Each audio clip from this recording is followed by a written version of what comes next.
मेरा नमस्कार। आज हम आरोह भाग 2 गद्य खंड से रज़िया सज्जाद जहीर द्वारा रचित एक कहानी जो कि काफी मार्मिक है, जिसका शीर्षक है नमक। ये कहानी आज हम करेंगे। रज़िया सज्जाद जहीर की नमक कहानी भारत और पाकिस्तान विभाजन के बाद सरहद के दोनों तरफ के विस्थापित पुनर्वासित जनों के दिलों को टटोलती हुई एक मार्मिक कहानी है और लेखिका ने इस कहानी में दिलों को टटोलने की कोशिश में अपने पराये व देश प्रदेश की कई प्रचलित धारणाओं पर भी सवाल खड़े किए हैं। रज़िया सज्जाद जहीर एक उर्दू कहानी लेखिका है जिन्होंने यहाँ पर वतन के बारे में बताया है कि जन्म कहीं पर भी हो, वह अपने आप को जहाँ व्यक्ति जन्म लेता है उसी को अपना मूलतः निवासी मानता है। तो देखते हैं इस कहानी में क्या कहते हैं कहानी लेखिका। कहानी के प्रमुख पात्र है सफिया। सफिया नाम की एक लड़की है जो कि पूरी की पूरी कहानी में प्रमुख पात्र है और जो कि लखनऊ की रहने वाली है और वह अपने भाई से मिलने के लिए लाहौर जाना चाहती है। एक दिन सफिया एक कीर्तन में जाती है और वहां पर जब कीर्तन में जाती है तो उन्हें एक सिख बीवी मिलती है और वो सिख बीवी उनको अपनी माँ की जैसी लगती है और सफिया लालायित हो जाती है उनसे बातचीत करने के लिए। और वे जब उनसे बातचीत करती है तो सफिया को पता चलता है कि वो भी लाहौर की रहने वाली है। और जब सफिया ने बताया कि वह लाहौर जाएगी तो सिख बीवी ने कहा कि मेरे लिए लाहौरी नमक लेकर आना, मुझे लाहौरी नमक से विशेष प्रेम है। सफिया लाहौर जाने का कार्यक्रम बनाती है और वह लाहौर पहुंच भी जाती है। 15 दिन तक वह अपने भाई भाभीियों के साथ, बच्चों के साथ, भतीजों के साथ बहुत ही हंसी खुशी से सारा समय निकालती है और अपने पुराने मकबरे, पुरानी यादें, अपने पिता, अपने सबको भाईजनों को याद कर कर वह बड़ी खुश होती है। और जब उससे पूछा जाता है कि सफिया फिर कब आओगी तो वह बड़े ही आराम से कहती है अगले साल या फिर कभी नहीं। वह सोचती रहती है कि पता नहीं आ भी पाऊंगी कि नहीं आ पाऊंगी। तो लाहौर के साथ क्योंकि उसकी मिट्टी थी, उसका जन्म वहीं पर हुआ था, तो वह ज्यादा से ज्यादा अपने अपने वतन को आज भी उतना ही याद करती है चाहे वो कहीं पर भी रहती हो। तो अपने वतन के प्रति उसका विशेष लगाव था।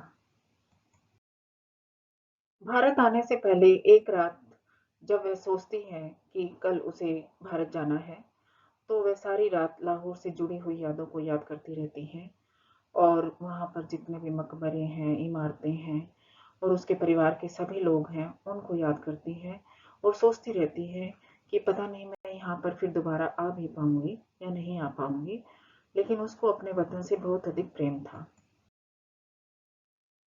सफिया जब लाहौर से भारत आना चाहती है तो उसके मित्र और रिश्तेदार उसको बहुत सारे तोहफे देते हैं और एक तोहफा जो कि सिख बीबी के लिए, जो कि उन्होंने लाहौरी नमक मंगाया था, अपने वतन की याद मंगाया था, अपने वतन की जिंदा दिली को याद रखने के लिए उन्होंने सफिया को कहा था कि वह लाहौरी नमक उसके लिए जरूर लेकर आए।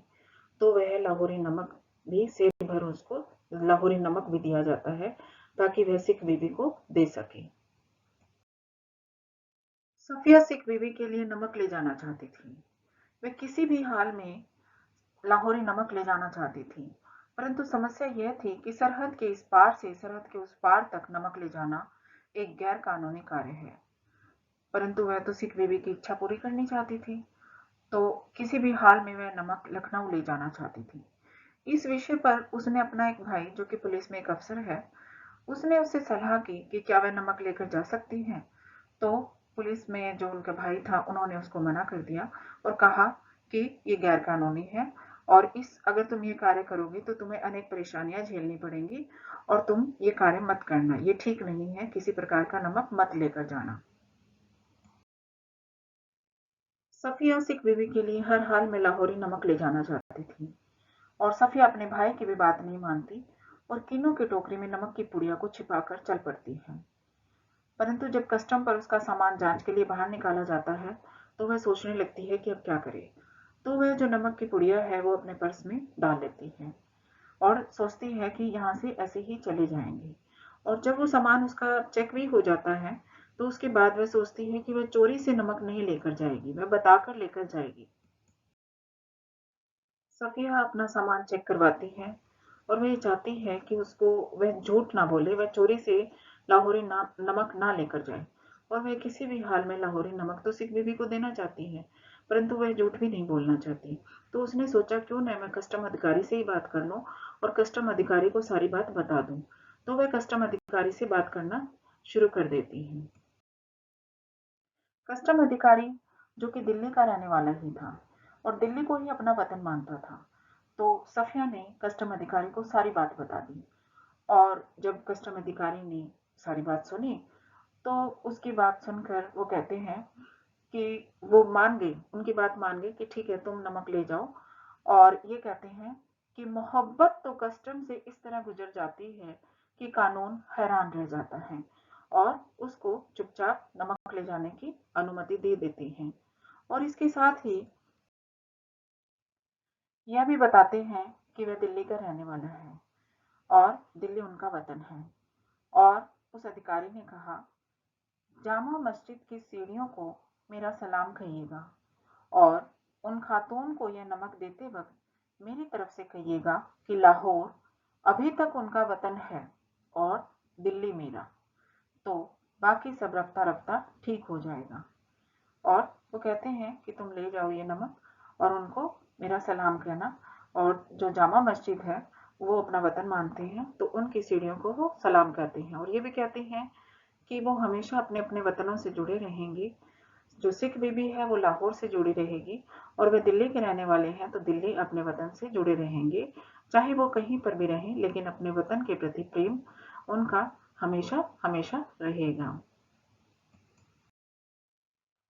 सफिया की यात्रा आरंभ होती है। लाहौर से चलकर ट्रेन जैसे ही अटारी स्टेशन पर पहुंचती है तो ट्रेन से पाकिस्तानी पुलिस उतर जाती है तथा हिंदुस्तानी पुलिस ट्रेन में सवार हो जाती है।